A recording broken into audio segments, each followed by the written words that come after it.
Hello and thank you for your interest in our research. In the next few minutes, I want to talk to you about the misuse of Bluetooth location trackers for stalking. Specifically, our evaluation of protective features that are supposed to protect people from becoming stalking victims with these devices. Let's back up for a second. What are Bluetooth location trackers? They are small, affordable, low-power devices that can be located as part of a tracking network. They need to be part of such a network because they don't have GPS or other accurate ways to determine their location built in, and they have no cellular connection to send or receive data either. Instead, they rely on surrounding devices in the network, for example smartphones, to passively pick up their Bluetooth broadcasts, attach location data, and send that data to servers.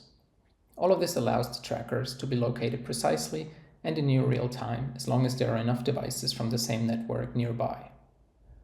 The real-time locating capabilities intended for tracking objects also makes it possible to track other people without their consent, which we typically refer to as stalking. When Apple AirTags launched in 2021, they were advertised to keep track of items that easily get lost, such as keys.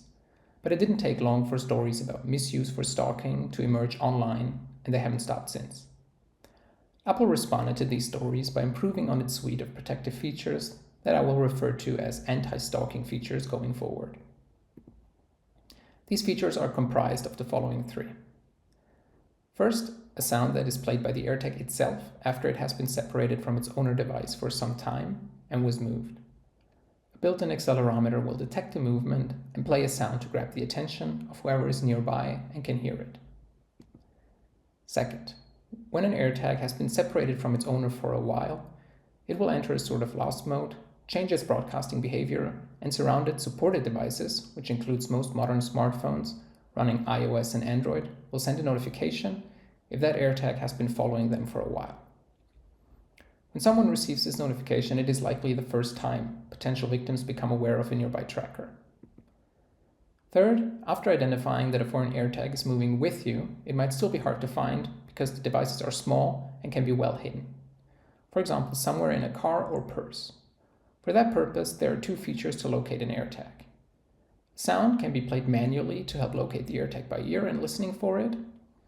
And AirTags are equipped with an ultra-wideband transmitter, and starting with iPhone 11, a so-called precise locating feature can be used that will show the direction of an AirTag as well as the distance down to about a few centimeters.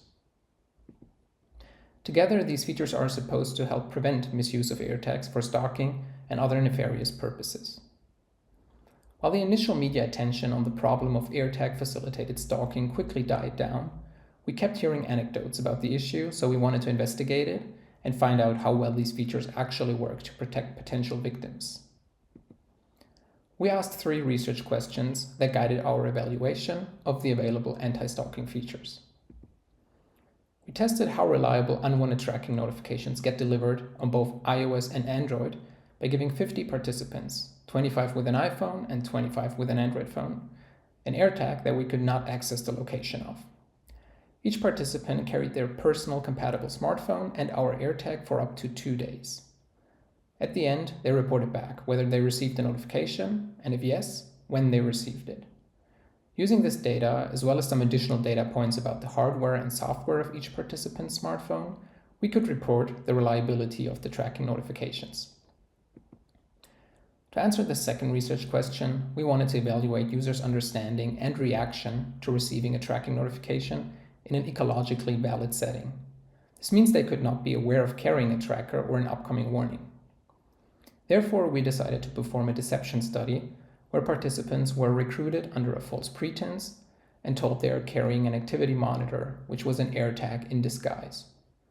In a check-in interview about 1 day later, we revealed the deception and explained the true purpose of the study. Only after participants signed a second consent form, this time containing the full details of the study, did we perform an interview about their experiences when receiving the unwanted tracking notification. After the interview, we asked the same participants to partake in another experiment where they had to find a hidden AirTag in a car we prepared before the meeting. In the scenario, we presented our participants they had just received an unwanted tracking notification while driving and now wanted to locate the tracker they were notified about using the locating features. For both this locating task and the interview I previously described, we recorded the audio from our conversations for later analysis.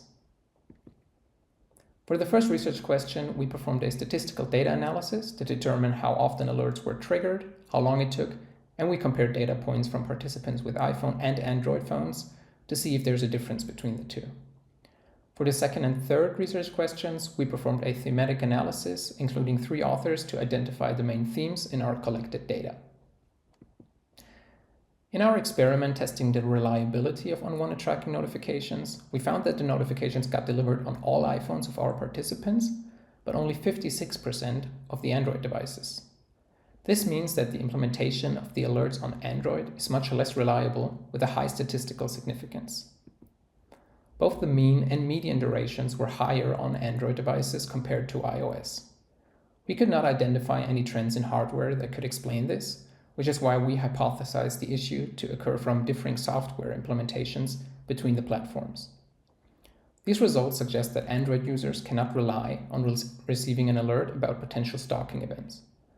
This puts these users at an increased risk regarding whether they are warned at all and how long it can take. In the paper, we discuss more results and implications from this experiment. In the interest of time, I want to move on to our second research question and highlight the 3 high-level themes we identified after performing the deception study where our participants received a tracking notification as they were going about their days. These themes are the main pillars that shape the reaction a user had to receiving an unexpected tracking alert. 1, how well they understand the technology. 2, whether they can recognize the threat they may be exposed to. And 3, how they perceive the alert itself. We found that users with a higher understanding of the underlying technology behind the trackers performed more effective reactions to protect themselves. On the other side, those with a weak understanding of technology sometimes performed actions that did not really help them. This is a big problem, since everyone can be stalked with these devices, and understanding of technology should not be a requirement to be protected. You can see a quote from one of our participants here after we asked them if they would change any settings on their phone. They say they would maybe switch off Bluetooth and access to the internet. However, this typically does not protect a victim as long as other devices are nearby. Not all participants knew about the potential threat they found themselves in, so in this case stalking. While most had heard about it before and could infer it that way, some participants did not even consider the threat of stalking when they received this notification on their phones. This of course then influenced how seriously they take the situation and how they react. If we look at the notification again, you can see it does not explicitly mention a potential threat, so users have to infer it themselves. It's the same story if you open the notification, an explicit threat is not mentioned. With notification perception, we are referring to the presentation of the notification, so how it is visualized, how it's worded, how the device behaves during delivery and after. Here we found that users are not alarmed by the notification because it looks just like every other notification. It is not highlighted, it does not break through do not disturb settings or make a special sound. There is no sense of urgency or importance conveyed to users, even though the situation might be urgent and important in some cases. These factors influence how users reacted, which we also combined into 3 groups. We expected the first one. Users investigate the situation themselves. They look at the notification, open the app behind it, some also search for the information on the internet, and most then find out what is going on. However, some reactions were not really helpful, as I hinted at earlier. Some users would turn their phone off to protect themselves or turn off location services to not be tracked. Both don't help in this case because of how these trackers work. We realized that some participants tried to perform an analogical transfer from one technology they knew to this one, but this typically fails since the way AirTags and similar devices work is very counterintuitive. The second group was more surprising. Some participants sought help because they did not know what to do themselves. They asked someone they deemed more knowledgeable about technology about what the notification meant and what to do. A few also asked others whether they could be responsible for triggering the notification on their phone. For example, one person asked their friend group whether someone accidentally put an AirTag in their participant's bag. The last group we defined was people disregarding the notification and doing nothing. This was sometimes due to the study setup, but in other cases because of what I mentioned before. The notification not being perceived as important or the user not knowing that there is a potential threat, so they disregard the notification in the sea of other notifications they might have. In our paper, we go much deeper into participants' thoughts and behaviors, and we provide concrete recommendations to improve the situation. In the paper, you can also read our results and discussion regarding the third and final research question about the effectiveness of the locating features to find a hidden tracker. Before I close, I want to highlight this.